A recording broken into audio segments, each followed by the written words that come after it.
berhasil bisnis, orang senang. Ketika kau berhasil membina rumah tangga, tidak ada orang yang tersakiti. Ketika anakmu lucu-lucu dan kau berada di tengah mereka, tidak terusik kepentingan mereka, tidak terganggu ekonomi mereka, engkau adalah sahabat, engkau adalah teman setia. Tetapi ketika kau tidak ikut kemauan manusia, disitulah engkau sedang melantik dirimu sendiri menjadi musuh. Maka Allah kuatkan hatimu. Wa in tuti aktsara man fil ardi, kalau kau ikut kebanyakan orang di atas muka bumi, yudilluka an sabilillah, mereka hanya akan menyesatkan engkau dari jalan Allah Subhanahu wa taala. Tapi api itu tidak pernah padam. Kalau dia padam, maka berakhirlah dakwah Islam. Dia terus bergelora, dia terus menyala, dia terus membakar kemunafikan, membakar kemusyrikan, sampai akhirnya embargo pun tiba. Jangan ada yang mau bergabung dengan kelompok Muhammad sallallahu alaihi wasallam.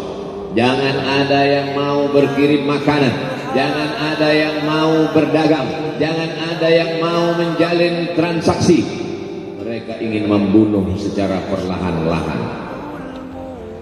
Jangan beli produknya, jangan duduk bersamanya, jangan berteman dengan dia. Kenapa kamu mau berfoto dengan dia? Kenapa kamu mau bergambar dengan dia? Kenapa kamu masih mau mendengar ceramah dia? Adakah orang yang mengalami hal itu hari ini? Adakah ketakutan dari hamba Allah yang mengatakan Allahu Akbar, Allah Maha Besar, tapi takut ditinggalkan kawan, cemas ditinggalkan sahabat? Maka itu pernah terjadi pada kelompok Sayyidina wa Maulana Muhammad sallallahu alaihi wasallam. Kalau pembunuhan karakter tidak berhasil, maka ada yang lebih dahsyat daripada itu. Mereka tawarkan dunia beserta isinya. Wallahi, demi Allah wahai paman, demi Allah wahai Abu Talib, law wada'u syamsa fi yamini wal qamara fi yasari, andai mereka letakkan matahari di tangan kananku, bulan di tangan kiriku, ala an atruka hadzal amr, supaya aku tinggalkan dakwah ini, aku tidak akan meninggalkannya. Bujuk rayu mulai tiba. Itu terjadi pada diri Nabi Muhammad sallallahu alaihi wasallam. Kalau kau tidak mempan dimusuhi, kalau kau tidak mempan dirangkul, kau akan dipukul. Kalau kau tidak mempan dipukul, kau akan dirangkul. Berbagai macam cara, dari mulai yang paling keras sampai yang paling lembut, dari mulai yang paling lembut sampai yang paling keras, sampai akhirnya tempat bergantung itu hilang, lenyap, musnah. Ada dua tempat bergantung, saudara kandung ayah Abu Talib.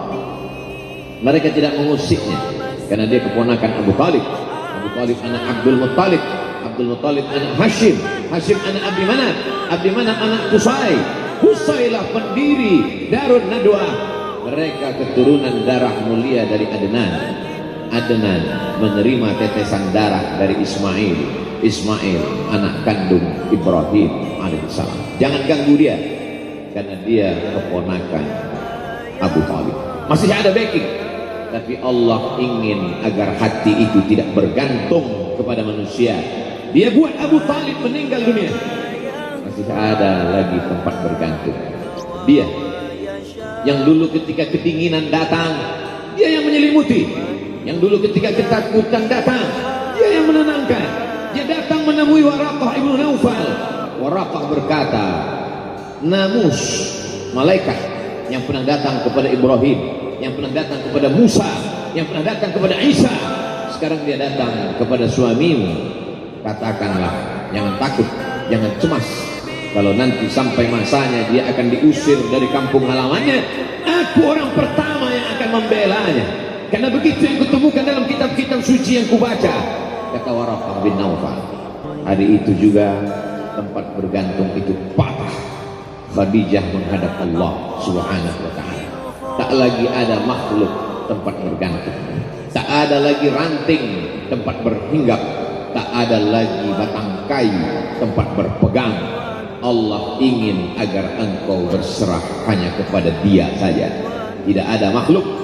Bersandar kepada makhluk akan kecewa, bersandar pada kayu yang rindang akan tumbang, bersandar kepada benda akan binasa, bersandar kepada sahabat akan berubah menjadi musuh. Bersandarlah kepada dia, Hayyun Maha Hidup, la yamut, dia tak pernah mati. Bersandarlah kepada dia, Al-Aziz yang Maha Perkasa, Al-Jabbar yang Maha Berkuasa. Itu yang diinginkan Allah dari sosok Sayyidina wa Maulana Muhammad sallallahu alaihi wasallam. Dia pergi, sengaja dia pergi berjalan kaki, karena kalau dia pergi menunggang unta, mereka sudah mengintai, dia pasti lari, dia akan pergi ke tempat yang jauh. Sengaja dia pergi berjalan kaki. Lalu kemudian dia pun sampai ke suatu tempat. Dia berharap mereka adalah orang-orang yang lembut akan yang menerimanya, tapi dia tidak diterima dengan tala'al badru alaina.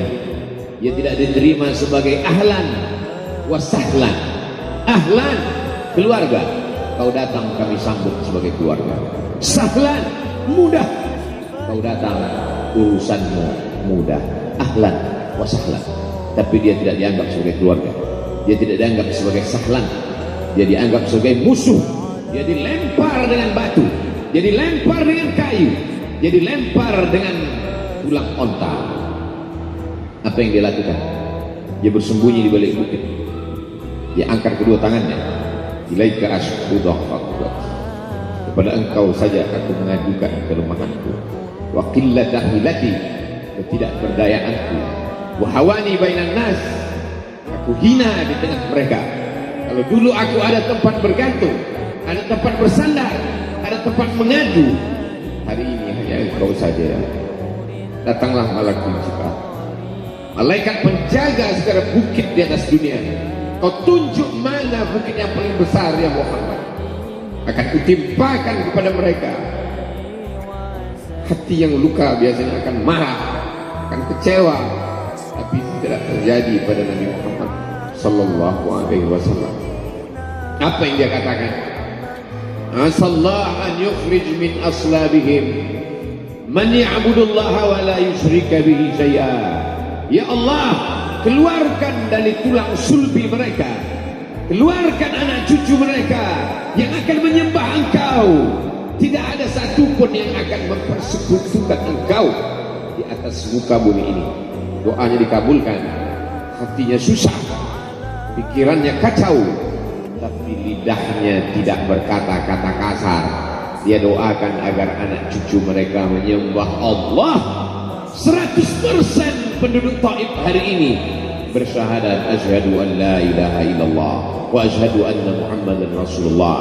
Doa orang yang teraniaya, doa orang yang terzolimi. Dia berhenti di sebuah kebun. Ada seorang yang bukan terpandang membawakan beberapa ranting anggur sebagai pelipur lara, penghilang haus, pelepas dahaganya. Ketika anggur itu akan masuk ke mulutnya, dia berkata Bismillahirrahmanirrahim, atas nama Allah. Maka hamba sahaya miskin, susah, melarat, perantau yang tak punya apa-apa itu heran. Apa yang kau ucapkan? Bismillah. Kau sebut nama Allah ya. Tidak ada satupun orang di kampung ini kalau makan menyebut nama Allah. Siapa engkau? Aku Nabi yang diutus Allah Subhanahu wa ta'ala. Berarti engkau sama dengan orang yang dulu pernah berada di kampung. Engkau dari mana? Aku dari Ninawi. Ninawi, ya. Di sana ada saudaraku, kata Nabi Muhammad SAW. Di sana ada saudaraku, namanya Yunus bin Matta. Yunus bin Matta adalah saudaraku. Sama-sama hamba yang diutus Allah Subhanahu wa ta'ala. Dia juga diingkari oleh kaumnya.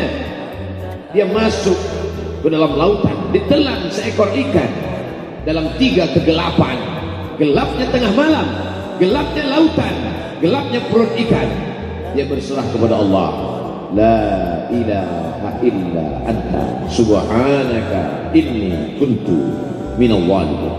Begitu cara Allah mengingatkan Nabi Muhammad SAW.